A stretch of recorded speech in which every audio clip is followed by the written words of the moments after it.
assumedly as a political asylum seeker immigrant, when he was about 20 years old.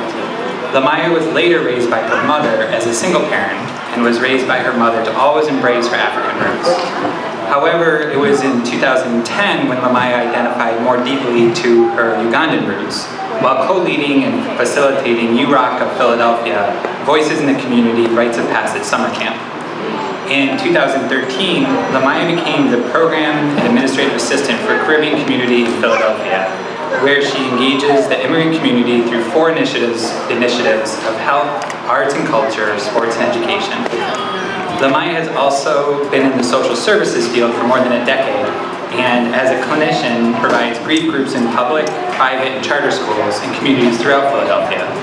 Lamya is the founder and program director of Coming Out More Equipped Consulting Services. Grief and loss and trauma are Lamya's specialty areas. She has provided grief and trauma and emotional wellness workshops for Black and immigrant communities. Lamya believes social services is her life's purpose and truly enjoys seeing the resilience of humanity. So on behalf of everyone here, we're thrilled to have you. And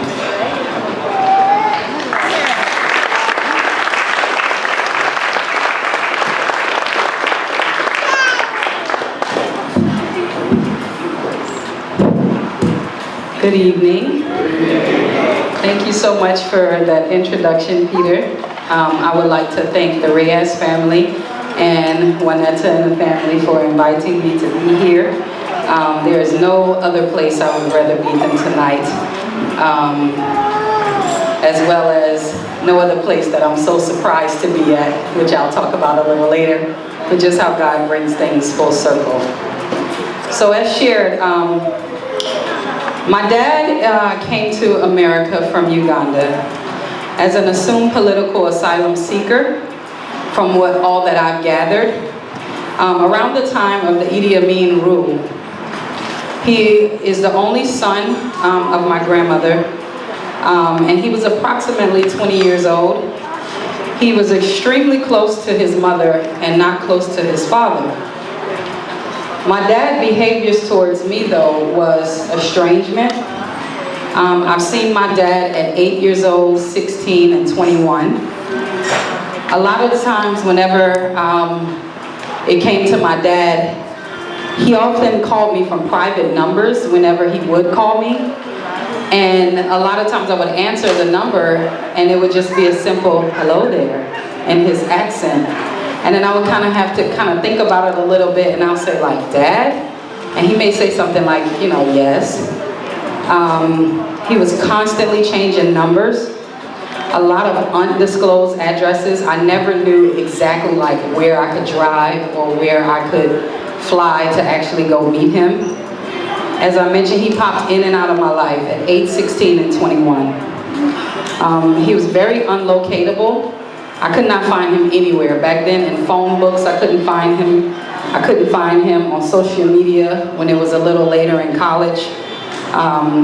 I couldn't find him on the internet, period. I've tried to Google his name. I could never find him. He moved around a lot. He was very inconsistent. And I remember he was very, very business focused and driven. It was always about business. Whenever he would come around, it was about this business he was doing, or this business that he was starting, or this business that he was involved in, or what business he could get involved in. But he was also involved in some risky businesses as a means to survival. I just remember he was very guarded and very ambiguous about my siblings and relatives. I have a lot of other siblings, well, a few other siblings on my dad's side, but I never would get like directly like, this is their name, this is where they live, this is their phone number. I know that there was a lot of trauma my dad experienced, grief and loss, my grandmother dying, and him not being able to go back to Africa, estrangement from his dad, the country he knew, depression, anxiety, instability. He was even guarded about me connecting with other Ugandans. This really impacted me a lot as it was shared. My mom always ensured that I was aware of my African roots, but I was never given the full details about my dad, him migrating to the US.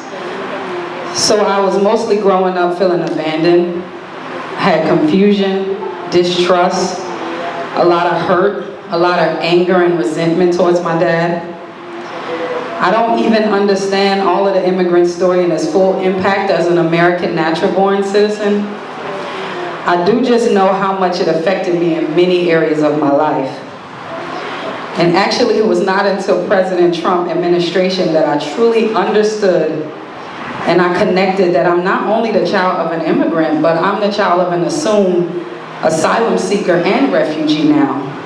And now I understand the many layers of my dad and how it's an extreme integral part of our relationship that he's still not been able to cultivate with me. So as I said, this is why it's just blowing my mind to be here and sharing with you all. I never would have thought that I would be here or that I even had, like I said, an immigrant story to tell with me growing up in the South with my mom, and like we said, knowing my dad and seeing my dad and talking with my dad, but never really quite, as I said, understanding, whoa. Again, I think that my dad was actually like a political asylum seeker and refugee. But I do truly believe in God's grace, and I believe in God's timing, and He gives our story a full circle. And just to be able to share it with others, such as you all tonight, I know without a shadow of a doubt that it's God that brought this time together. So I thank you all for letting me share my story of being a child of an immigrant, and I pray it was helpful and gave some insight of the different immigrant stories. We don't all have the same ones. They be very different experiences, whether it's as a black immigrant or a non-black immigrant. It could be very different experiences, but we all do have a story that we all made in terms of immigrants, that hopefully this gave some insight. So I do want to invite you or anyone here that you know that is in need of services for grief or trauma-free services that you've experienced around your immigrant story. Please feel free to see me afterwards. And then just lastly, before I leave, I would just want to share a medley of a song that I also pray sends some hope and encouragement in wherever you are, just as it's done for me. So thank you all again for letting me share what I've shared so far.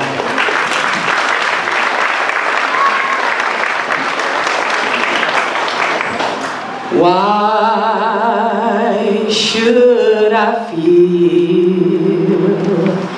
discouraged? And why should the shadows come? And why should my heart feel so lonely and long for heaven and home? When Jesus is my portion, a constant friend is He. His eye is on the sparrow, and I know He watches me. So I sing because I'm happy, and I sing because I'm free. His eye is on the sparrow, and I know He watches. Said I know He watches me, because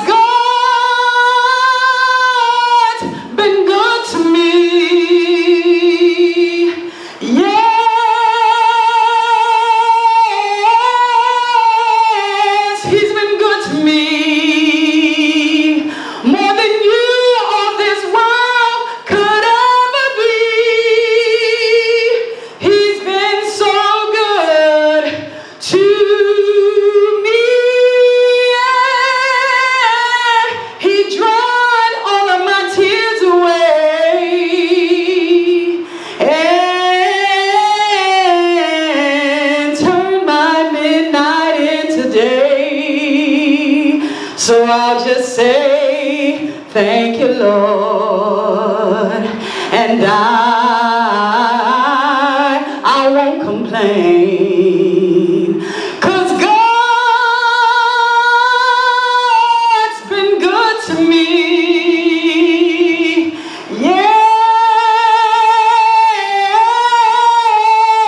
Yes, He's been good to me, more than you or this world could ever be.